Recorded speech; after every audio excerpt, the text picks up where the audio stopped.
Welcome to this explainer. Look, I want you to picture this. It's 11 p.m., you're deep in the academic trenches, and your textbook looks like a highlighter-soaked crime scene, right? You've got neon streaks everywhere, sticky tabs on every other page, and you've probably read the exact same chapter 3 times.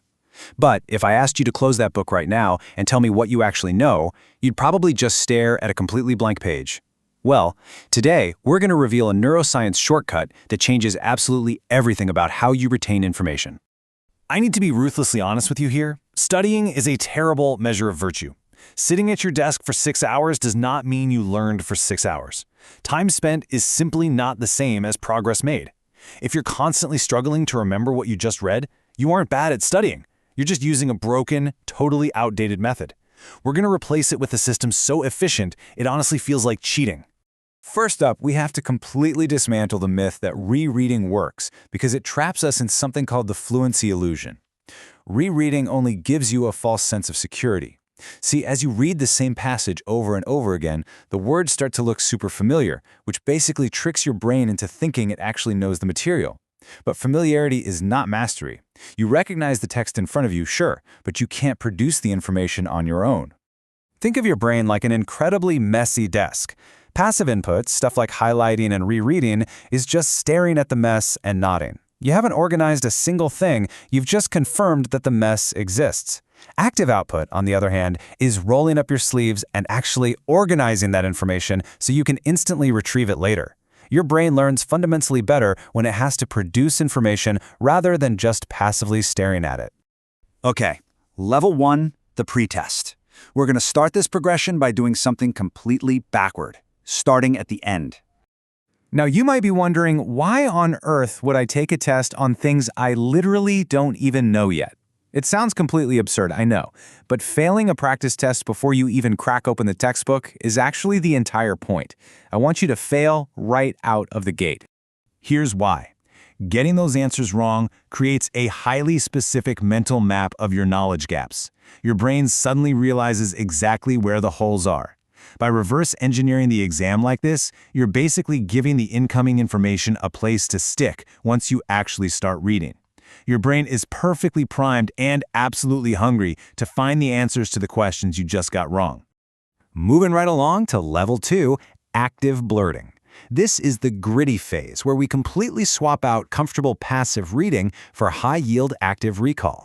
The sequence here is incredibly simple, but man, is it effective. First, read a section just once. Then, shut the book, hide it. Now, just blurt out everything you can remember, scribble it down on a scratch pad, or literally speak it out loud to the empty room. Finally, open the book back up and check exactly what you missed. Doing this forces your brain to generate the answers from absolute scratch instead of just lazily recognizing familiar words.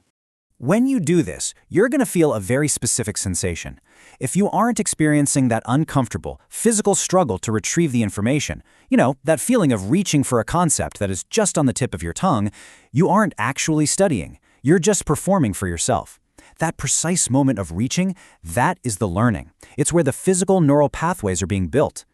All right, level 3, teach and space. To ensure the concepts we just fought for are truly locked in, we advance to refining your understanding and timing your review.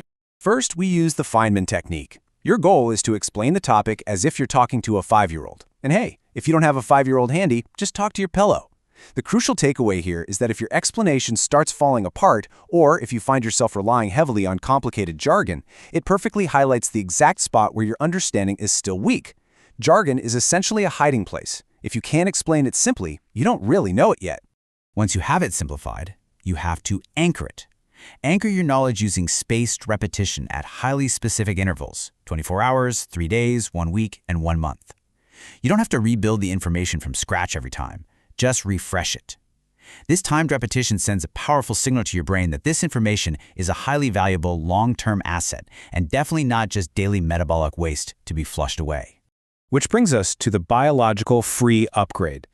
Just when you think you have to grind harder and push yourself further, there is a biological, entirely passive step that actually supercharges all the active work you just did.